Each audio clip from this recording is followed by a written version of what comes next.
This is BVI Channel 1. You're welcome back again on this platform where you get undiluted truth, and we are not biased with it.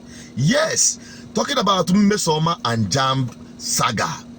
I remember I told my people when this whole thing was happening that we should not be too emotional, especially my people, the Igbos, not making it a fight between them and others. No, we should not be too emotional to reward something that is illegal and negative. Me, I know be wicho, I know be bad belly, I know who put sansan for this girl matter. But we are very emotional. But I don't want us to reward falsehood with this kind of reward. If by any means possible this girl falsified her result, we wouldn't want that kind of reward, not to encourage that kind of act. And today, it has come to light what actually transpired. Now, after this girl had come up to confess how she did it through the findings of the panel, even as we speak, some of our people are yet to accept that this girl is not under duress accepting this position that she actually forged that result. But let us not throw away the child with the bath water.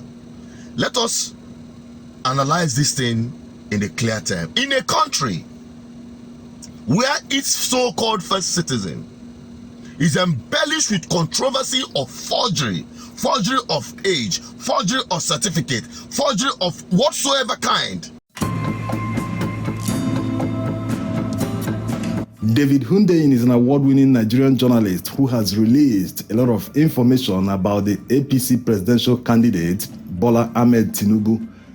In fact, he made a video a few days ago where he outlined many details about the forfeiture of $450,000 that Bola Tinubu made to the US authorities in the early 90s. It seems that video didn't do any harm on Tinubu's candidacy and acceptance in Nigeria. Not bothered by that, David went ahead to release more documents.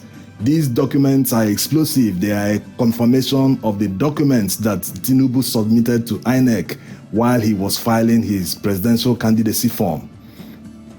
Of course, INEC refused to release these documents the first time a lawyer made the request, but after taking them to court and winning in court, INEC was forced to release the documents.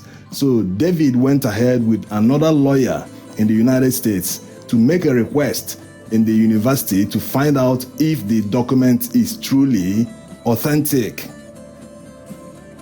This is a different approach other than what others have done in the past. You know, when Tinubu contested for governor in Lagos State, he had these problems of certificate. People were trying to verify his certificate. Even the late sage, Gani Fawemi, took him to court and all that.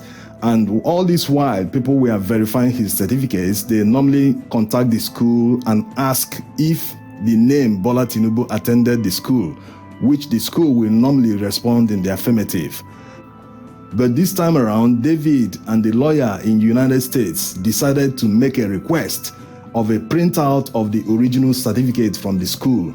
That's when everything became clear, that the certificate that Tinubu submitted to INEC is not the same thing as the one released by the university.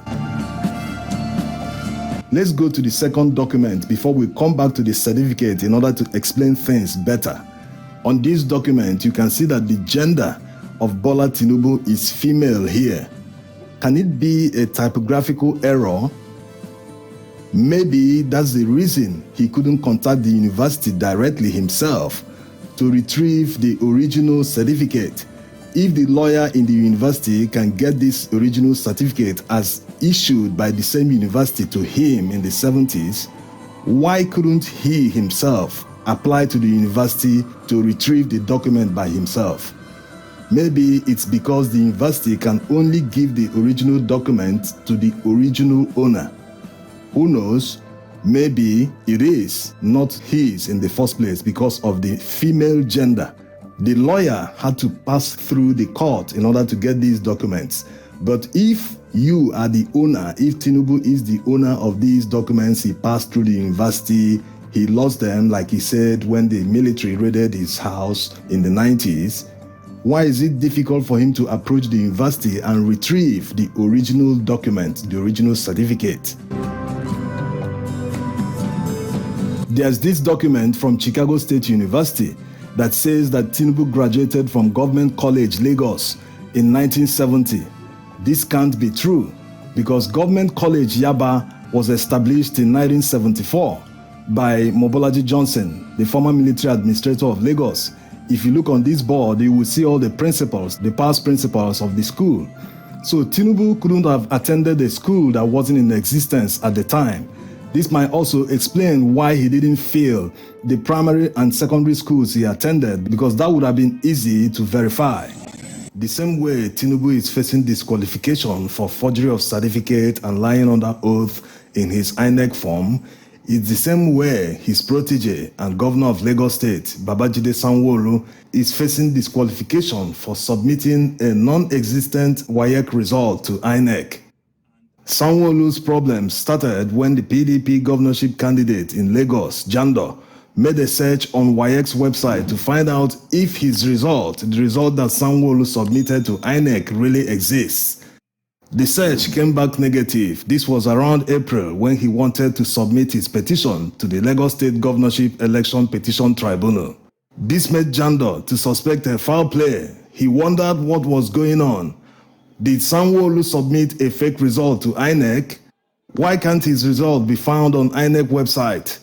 Perplexed by what was going on, Jando went on to subpoena WAEC to come to court and explain what was going on, to bring the certified true copy of Sanwo-Olu's result.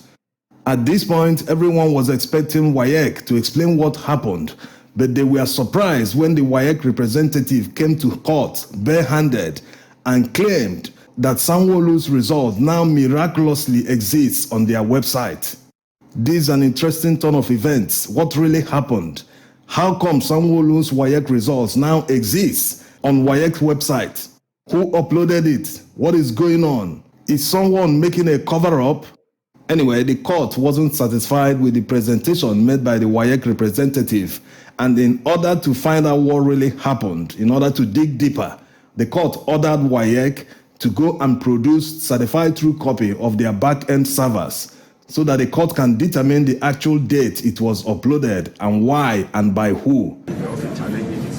There are other ones, I didn't speak about the certificate issue, which were verified to say that they lied on it. Yes, this is the right way to go because someone is making a cover-up for Sanwo-Olu if his result wasn't in existence on WAEC servers around April and suddenly appeared. That means someone is making a cover-up, someone uploaded it to cover up for him. The issue of the certificate you are talking about, I don't want to talk much about it.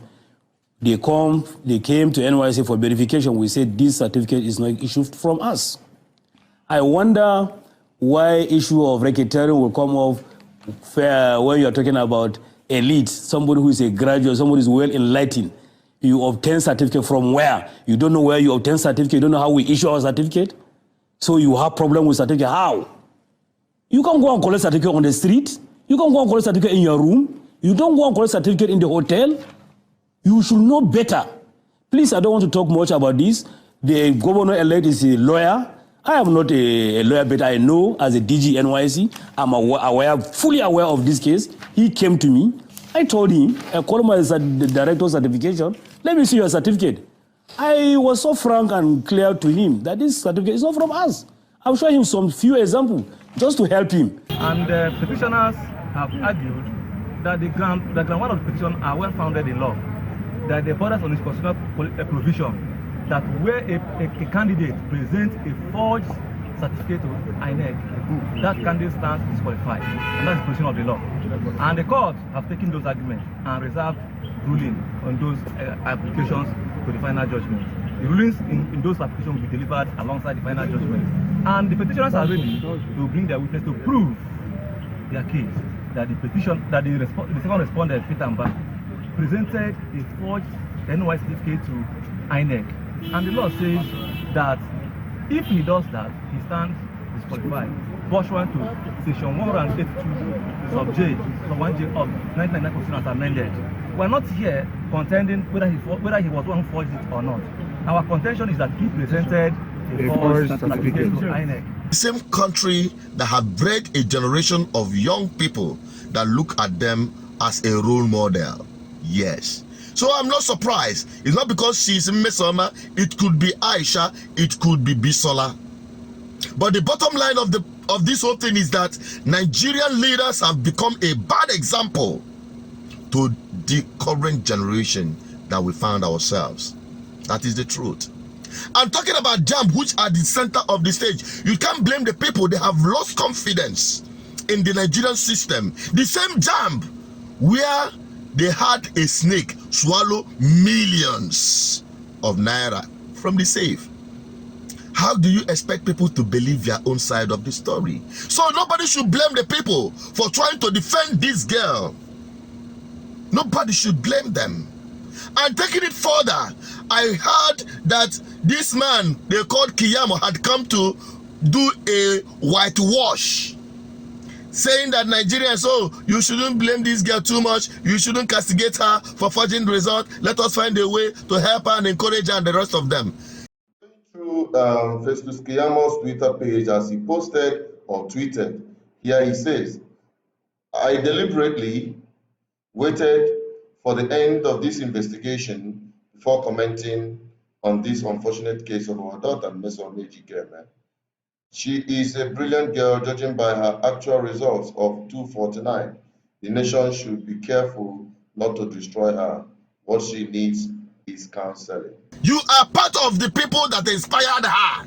Because when you support illegality, we're no longer talking about what INEC did and what you guys committed during this election, where you are sitting down to rewrite results, forge results. So it didn't start with Mmesoma. It started as an institutional system where forgery had become the order of the day. No thanks to APC government and the corrupt system. In fact, we are now living in a system of impunity under APC. Under PTP, we had just corruption. But what we have now is impunity. People who have no regards for rule of law. And we are looking up to the judge if they are going to do the needful. Because at this stage, Nigeria does not need judgment. What Nigeria needs is justice on that tribunal case. Just like we had in Enugu State, where the governor, the sitting governor, submitted a fake NYSC certificate. Now tell me, we have so many Mmesomas looking at these people as a role model, that you can forge whatever thing you have and become a leader in the society.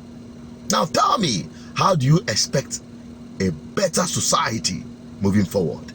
So, in conclusion, Nigerians, you are seeing that ultimately we are all victims at different levels of this monster you call corruption in Nigeria, and impunity has been perpetuated by the current government in power.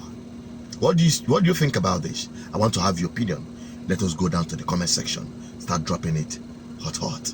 I'm also Gerald Peters. I'm only a voice and an advocate for good governance. Help me share this video to inspire other people. Speak up now before it gets to your doorstep. Bye-bye.